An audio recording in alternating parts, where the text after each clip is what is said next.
오늘 우리가 함께 통독하게 되실 열왕기상 5장에서 7장까지의 내용은 이러합니다. 솔로몬은 다윗으로부터 물려받은 정치적, 물질적 유산의 기반 위에서 국가 안정을 이루자 드디어 성전 건축에 착수합니다. 다윗이 오랜 시간 준비해둔 기반 위에서 솔로몬은 7년 동안의 성전 건축 공사를 착수하게 됩니다. 18만 3,300명의 인원을 동원하여 국제적인 규모의 성전을 건축하게 됩니다. 또한 아버지 다윗 때부터 이어져 왔던 우호 관계를 기반으로 이웃나라 두로 왕 히람으로부터 막대한 원조 물자도 제공받습니다. 성전이 건축되기까지 오랜 기간 많은 이들의 헌신이 있었습니다. 다윗의 정성스러운 준비, 그리고 솔로몬의 성실한 실행, 그리고 마지막으로 백성들의 수고를 기억해야겠습니다. 드디어 7년의 긴 공사 끝에 하나님의 성전이 완성됩니다.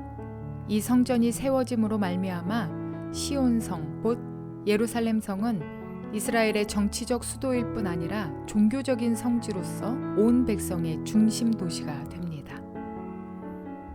이렇게 열왕기상 6장의 내용은 성전을 건축하는 공사 과정이며 7장은 솔로몬의 왕궁을 건축하는 공사 과정과 성전의 내부에 들어가는 기구들에 대한 설명입니다. 솔로몬은 7년 동안 성전을 그리고 13년 동안 왕궁을 건축하는 데 집중하였는데 솔로몬의 모든 지혜가 총동원되고 당시 최고의 기술자들이 협력하여 지은 성전과 왕궁이니 그 건축의 수준이 얼마나 높았을지 짐작해 볼 수 있습니다. 이러한 내용들을 기억하셔서 통독에 도움이 되시기를 바랍니다. 열왕기상 5장. 두로의 히람 왕은 평소에 늘 다윗을 좋아하였는데 솔로몬이 그의 아버지 다윗의 뒤를 이어 왕으로 기름 부음을 받았다는 소식을 듣고 솔로몬에게 자기의 신하들을 보냈다. 그래서 솔로몬은 히람에게 사람을 보내어 말을 전하였다. 임금님께서 아시다시피 나의 아버지 다윗 임금은 주 하나님을 섬기면서도 주님께서 원수들을 그의 발바닥으로 짓밟을 수 있게 하여 주실 때까지 전쟁을 해야 했으므로 자기의 하나님이신 주님의 이름을 찬양할 성전을 짓지 못하였습니다.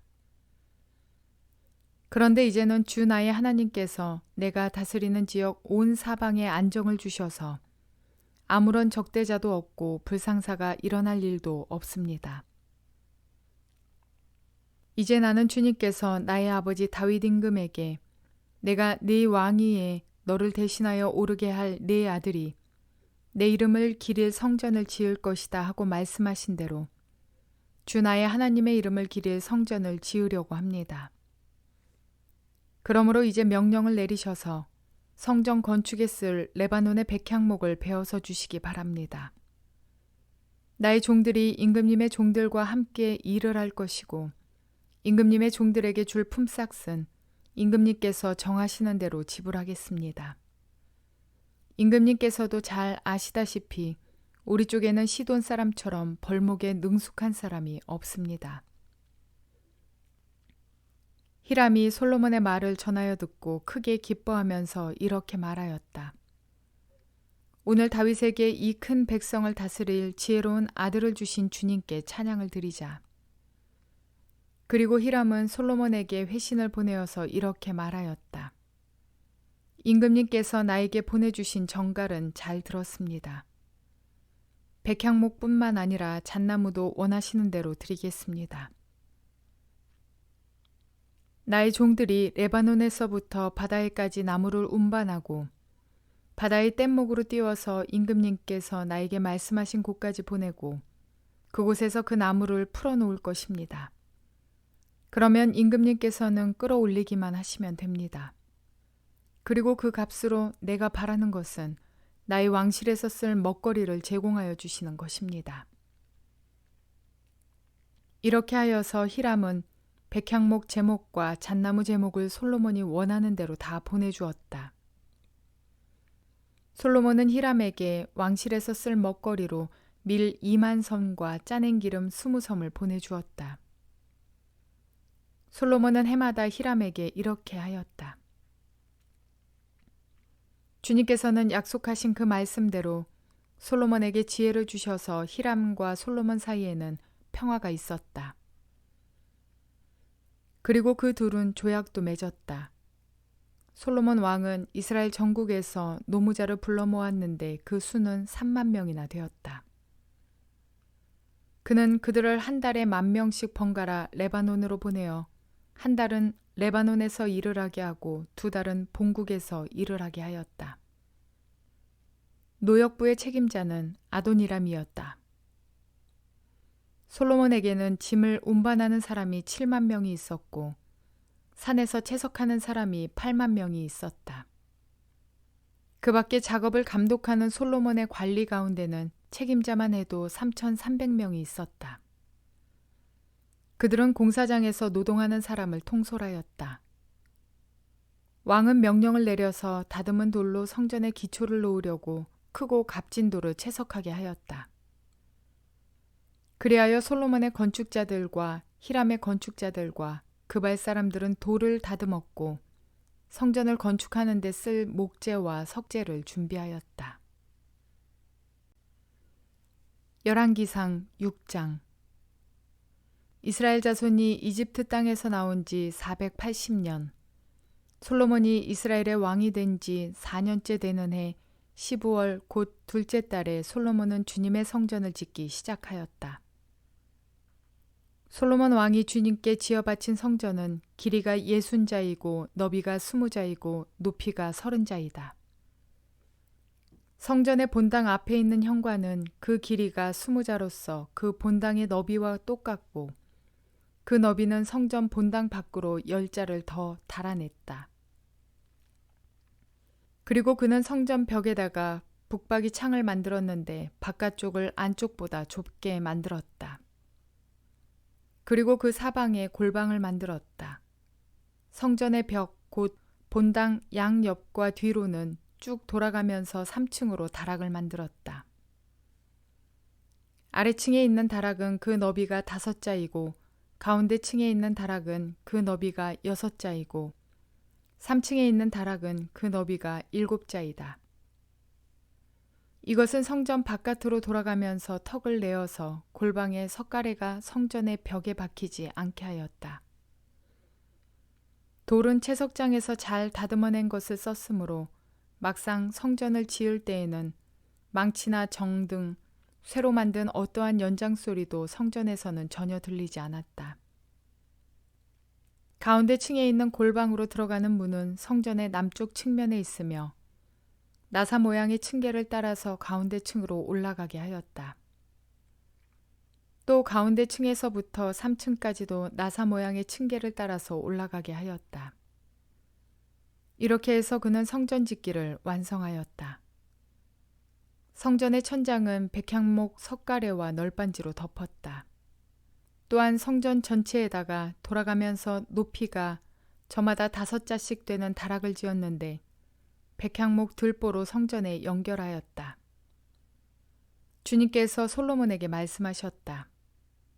드디어 네가 성전을 짓기 시작하였구나.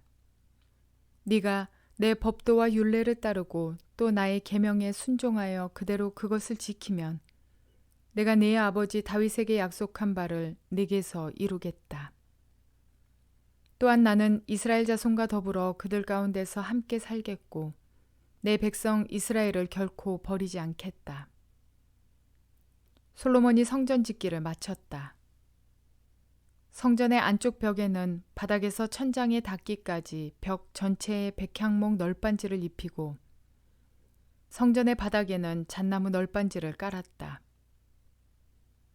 성전 뒤쪽에서 앞쪽으로 20자를 재어서 바닥에서부터 천장의 석가래에 이르기까지 백향목 널빤지로 가로막아서 성전의 내실 곧 지성소를 만들었다. 내실 앞에 있는 성전의 외실은 그 길이가 40자였다.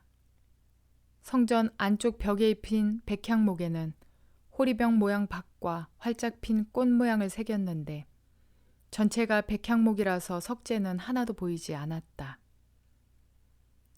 성전 안에는 주님의 언약궤를 놓아둘 내실을 마련하였다.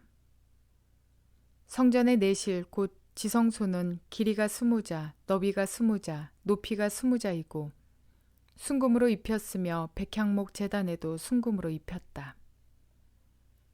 솔로몬은 성전 내부도 순금으로 입히고 지성소 앞에는 금사슬을 드리웠으며 그 지성소를 모두 금으로 입혔다. 그래서 그는 온 성전을 빠진 곳이 전혀 없도록 금으로 입혔다. 심지어는 성소에 속하여 있는 제단들까지도 모두 금으로 입혔다. 그는 지성소 안에 올리브 나무로 2개의 그룹을 만들었는데 높이는 각각 10자이다. 그 한 그룹의 한쪽 날개는 5자, 그룹의 다른 쪽 날개 역시 5자이다. 그 날개의 한쪽 끝으로부터 다른 쪽 날개의 끝까지는 10자이다. 두 번째 그룹도 10자이며 두 그룹이 같은 치수와 같은 모양이었다. 이쪽 그룹의 높이도 10자이고 저쪽 것도 10자이다. 솔로몬은 그 그룹들을 지성소의 가장 깊숙한 곳에 놓았다. 그룹들의 날개는 펴져 있어서 이쪽 그룹의 한 날개가 저쪽 벽에 닿았고 저쪽 그룹의 한 날개는 이쪽 벽에 닿았다. 그리고 지성소의 중앙에서 그들의 다른 날개들은 서로 닿아 있었다. 그는 이 그룹에도 금으로 입혔다. 그는 성전의 지성소와 외실의 벽으로 돌아가면서 그룹의 형상과 종려나무와 활짝 핀 꽃 모양을 새겼다. 또 그 성전의 지성소와 외실 마루에도 금으로 입혔다. 지성소 어귀에는 올리브 나무로 문을 2짝 만들고 그 인방과 문설주는 오각형으로 만들었다. 그리고 올리브 나무로 만든 문 2짝에는 그룹의 형상과 종려나무와 활짝 핀 꽃 모양을 새겼는데 그룹 모양과 종려나무 모양 위에도 금을 입혔다. 또 올리브 나무로 본당의 외실 어귀를 만들었는데 그 문설주는 사각형으로 만들었다. 그리고 잣나무로 만든 2개의 문이 있는데 한쪽의 문도 2문으로 접히고 다른 문도 2문으로 접히게 되어 있었다. 그 위에 그룹들과 종려나무와 활짝 핀 꽃 모양을 새겼는데 그 위에 고루고루 금을 입혔다. 또 성전 앞에다가 안뜰을 만들었는데 안뜰 벽은 잘 다듬은 돌 3켜와 두꺼운 백향목 판자 1켜로 벽을 쳤다. 주님의 성전 기초를 놓은 것은 솔로몬의 통치 제4년 15월이고 성전이 그 세밀한 부분까지 설계한 대로 완공된 것은 제11년 불월 곧 8째 달이다. 솔로몬이 성전을 건축하는 데는 7해가 걸렸다. 열왕기상 7장. 솔로몬은 자기의 궁을 건축하기 시작하여 그것을 완공하는 데 13해가 걸렸다. 그는 레바논 숲을 궁을 지었는데 그 길이는 100자이고 그 너비는 50자이고 그 높이는 30자이다. 백향목 기둥을 4줄로 세우고 그 기둥 위에는 백향목 석가래를 얹었다. 지붕에는 한 줄에 15개씩 모두 45개의 석가래를 대고 백향목 판자로 덮었다. 창틀은 3줄로 되어 있고 그 창문들은 3단으로 되어서 서로 마주보고 있었다. 문과 문설주는 모두 네모난 모양이고 창문은 창문끼리 3줄로 마주보고 있었다. 그는 기둥들을 나란히 세워 주랑을 만들었다. 그것은 길이가 50자이고 너비가 30자인 벽이 없는 복도였다. 주랑 앞에는 현관이 있고 현관 앞에 또 기둥들이 있고 그 기둥들 위에는 차양이 걸려 있었다. 또 그는 옥자실 곧 재판정을 짓고 그 마루를 모두 백향목으로 깔았다. 자기가 있을 왕궁은 재판정 뒤에 있는 다른 뜰에 지었는데 그 건축 양식은 다른 건물들의 건축 양식과 서로 비슷하였다. 또 솔로몬은 이것과 같은 궁전을 그가 결혼하여 아내로 맞아들인 바로의 딸에게도 지어주었다. 왕궁을 포함한 모든 건물은 치수를 재어서 깎은 귀한 돌, 앞뒤를 톱으로 자른 값진 돌들로 지었는데 기초에서부터 갓돌까지, 또 바깥은 물론이고 건물 안의 큰 뜰까지 다 그러한 재료를 써서 지었다. 기초를 놓을 때에도 값진 큰 돌들을 놓았는데 어떤 돌은 10자나 되고 어떤 돌은 8자나 되었다. 기초를 다진 다음에는 그 위에다가 치수를 재어서 잘 다듬은 값진 돌과 백향목으로 벽을 올렸다. 왕궁뜰의 담이나 주님의 성전 안뜰의 담이나 성전의 어귀 현관의 담은 모두 잘 다듬은 돌 3켜와 두꺼운 백향목 판자 1켜를 놓아서 쌓았다. 솔로몬 왕은 사람을 보내어서 두로에서 후람을 불러왔는데 그는 납달리 지파에 속한 과부의 아들이다. 그의 아버지는 두로 사람으로서 노스의 대장장이이다. 그는 노스를 다루는 일에는 뛰어난 지혜와 기술과 전문 지식을 두루 갖춘 사람이었다. 그가 솔로몬 왕에게 불려와서 공사를 거의 도맡아 하였다. 그는 2개의 노새 기둥을 만들었다. 둘 다 18자 높이의 12자 둘레였다. 그는 또 그 2 기둥의 꼭대기에 얹어 놓을 2개의 기둥머리를 놋을 녹여 부어서 만들었는데 그 기둥머리는 둘 다 꼭 같이 높이가 5자이다. 기둥 꼭대기에 얹은 기둥머리를 장식하려고 바둑판 모양으로 얽은 그물과 사슬 모양의 고리를 각각 7개씩 만들었다. 이렇게 2 기둥을 만들고 나서 기둥 꼭대기에 얹은 기둥머리를 장식하였다. 노쇠로 석류를 만들고 그물에다가 석류를 2 줄로 늘어뜨려서 기둥머리를 장식하였다. 기둥 꼭대기에 얹은 기둥머리는 그 높이가 넉자이다. 나리꽃 모양으로 만들었는데 사슬 장식 위에 동그랗게 돌출된 부분에다가 얹었다. 기둥머리에는 노쇠로 만든 석류 200개가 둥그렇게 열을 지어 있었다. 다른 기둥머리도 마찬가지였다. 후람은 이렇게 해서 만든 2 기둥을 성전의 현관에다가 세웠다. 오른쪽 기둥을 세우고 그 이름을 야긴이라 하였고 왼쪽 기둥을 세우고 그 이름을 보아스라고 하였다. 그 다음에 기둥들의 꼭대기에는 나리꽃 모양으로 만든 기둥머리를 얹었는데 이렇게 해서 후람은 기둥 세우는 일을 마쳤다.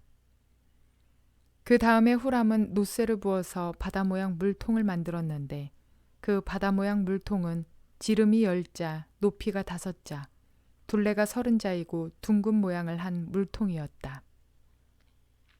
그 가장자리 아래로는 돌아가면서 노쇠로 만든 호리병 모양의 박이 있는데 이것들은 노쇠를 부어서 바다 모양 물통을 만들 때에 2 줄로 부어서 만든 것이다.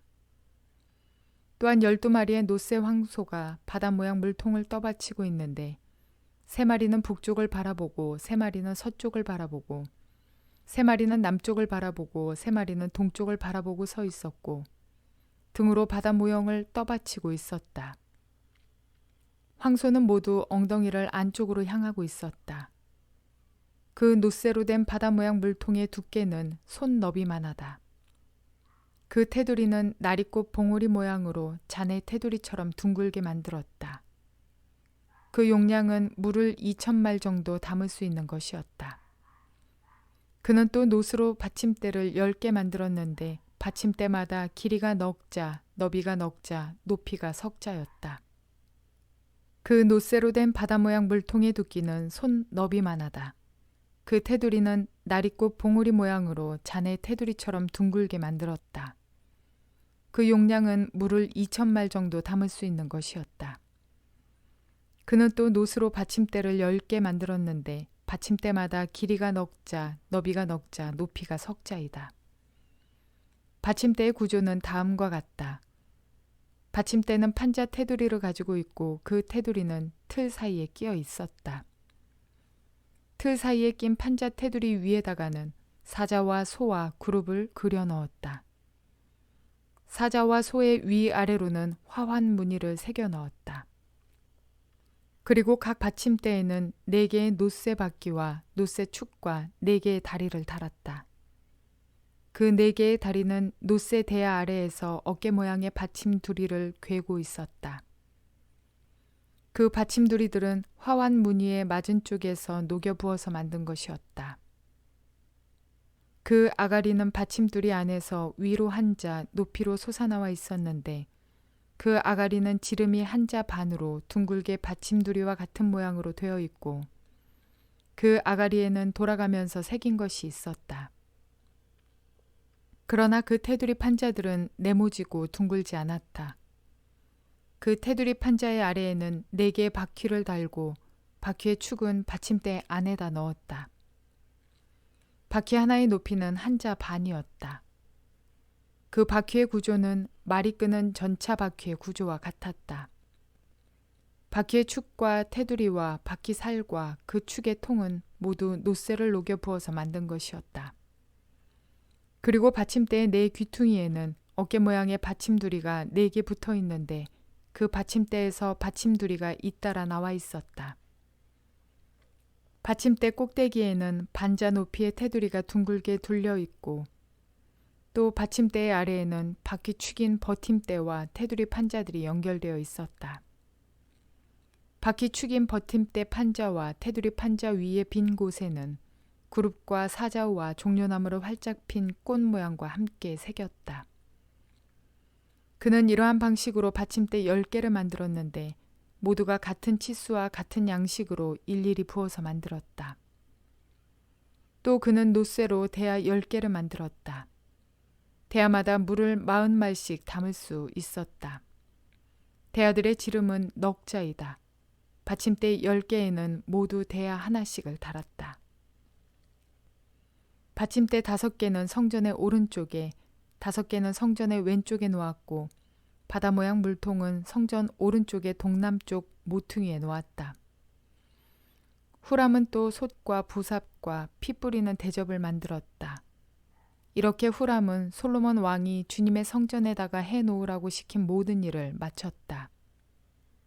그가 만든 것들은 2 기둥과 그 2 기둥 꼭대기에 얹은 둥근 공 모양을 한 기둥 머리 둘과 그 2 기둥 꼭대기에 있는 공 모양을 한 기둥 머리에 씌운 그물 2개와 기둥 꼭대기에 있는 공 모양을 한 기둥 머리에 씌운 각 그물에다가 2줄로 장식한 석류 400개와 또 받침대 10개와 받침대 위에 놓을 대야 10개와 바다 모양 물통 1개와 그 바다 모양 물통 아래에 받쳐놓은 황소 모양 12개와 솥과 부삽과 피 뿌리는 대접들이다.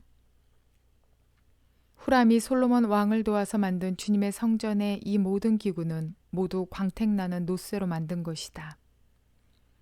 왕은 이 기구들을 숫곡과 사르단 사이에 있는 요단 계곡의 진흙에 부어서 만들게 하였다. 이 기구들이 너무 많아서 솔로몬이 그 무게를 달지 못하였으므로 여기에 사용된 노쇠의 무게는 아무도 모른다. 솔로몬은 또 주님의 성전 안에다가 둘 기구를 만들었는데 곧 금제단과 빵을 늘 차려놓는 금으로 만든 상과 또 등잔대들 곧 지성소 앞에 오른쪽에 5 왼쪽에 5개씩 놓을 순금 등잔대들과 금으로 만든 꽃장식과 등잔과 부집게와 순금으로 된 잔과 심지 다듬는 집게와 피 뿌리는 대접과 향로와 불 옮기는 그릇과 내실 곧 지성소 문에 다는 금 돌적이와 성전의 바깥문에 다는 금 돌적이들이다. 이렇게 해서 솔로몬 왕은 주님의 성전을 짓는 모든 일을 완성하였다. 솔로몬은 그의 아버지 다윗이 거룩하게 구별해서 바친 성물 곧 은과 금과 기구들을 가져다가 주님의 성전 창고에 넣었다. 성전 건축은 다윗의 꿈이기도 하였습니다. 다윗이 그 꿈을 꾸었고 솔로몬이 그 뜻을 계승하여서 시대를 꽃피우게 했습니다. 다윗은 열방에게 하나님의 위대하심을 알리고자 하는 꿈을 품었었습니다. 그 꿈은 다윗이 사울을 피해 동굴에 있을 때 지은 시편에서 잘 나타납니다. 하나님이시여 주는 하늘 위에 높이 들리시며 주의 영광이 온 세계 위에 높아지기를 원하나이다. 이제 그의 유언대로 솔로몬이 열방을 향한 성전을 지은 것입니다. 솔로몬은 다윗이 준비해 놓은 것을 기반으로 성전 건축에 착수하는데 두로 왕의 도움을 얻어서 성전 건축에 필요한 백향목과 잣나무 제목을 확보하는 마지막 준비를 마칩니다. 두로는 이스라엘 북쪽 지중해 연안에 있는 항구 도시로서 백향목의 산지로 유명했습니다.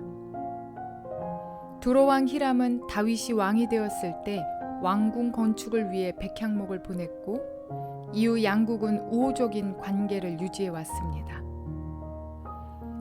성경은 열왕기상 5장 1절에 히람이 평생에 다윗을 사랑하였음이라 라고 기록합니다. 다윗 때의 이러한 양국의 관계가 솔로몬의 성전 건축에 큰 도움이 되었습니다. 오늘날은 성전 건축이 목회자의 꿈이 되어 있는 경우가 있습니다. 다윗과는 매우 다른 목적으로 말입니다. 내 평생에 성전 하나 크게 짓고 목회가 끝나야 체면이 서지. 그러면서 하나님 앞에 갔을 때 성전 하나 못 짓고 왔다면 뭐라고 말하겠느냐? 이렇게 말씀합니다. 솔로몬의 성전 건축의 배경을 본다면 평화의 때, 궁핍하지 아니하고 물질이 넉넉할 때, 주위 모두가 우호적이며 적극적이고 기쁨이 들 때, 그렇게 하나님의 때가 될 때까지 성전 건축을 왕위 4년 뒤에 시작하였습니다. 하나님의 성전 건축에는 다윗의 목적이 분명했습니다. 주님의 영광이 온 땅에 높여지는 것.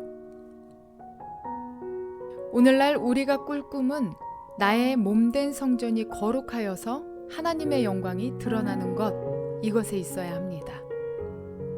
목회자의 명성 또는 우리 교회의 명성을 위한 성전 건축은 바벨탑 건축이 되어버릴 수도 있습니다. 우리는 하나님의 꿈을 이루어 드리는 자들입니다. 목회자가 하나님의 꿈을 이루고자 힘쓰고 있는지, 목회자 스스로의 꿈을 이루기 위함인지, 우리 안에 온전한 분별이 필요하므로 성령 하나님께 도움을 간구하셔야 합니다. 결코 예배당이 불필요하다고 말씀드리는 것이 아닙니다. 하나님의 몸된 교회들의 예배당이며 모임 장소이니 아름답고 깨끗하면 더할 나위 없이 좋습니다. 다만 목적과 과정이 부끄럽지 않아야 한다는 것입니다. 다윗의 꿈을 솔로몬 시대에 이루어진 웅장한 성전 건축을 과정과 목적은 보이지 않고 크고 웅장한 것에만 초점이 가 있어서는 안 됩니다. 먼저는 우리의 심령이 주님 앞에 거룩한 성전이 되어서 하나님의 영광을 드러내며 기도와 예배 초소가 되는 예배당도 하나님의 허락 가운데 아름답고 거룩하게 이루어갈 수 있는 저와 여러분 모두가 되시기를 주님의 이름으로 축원을 드립니다.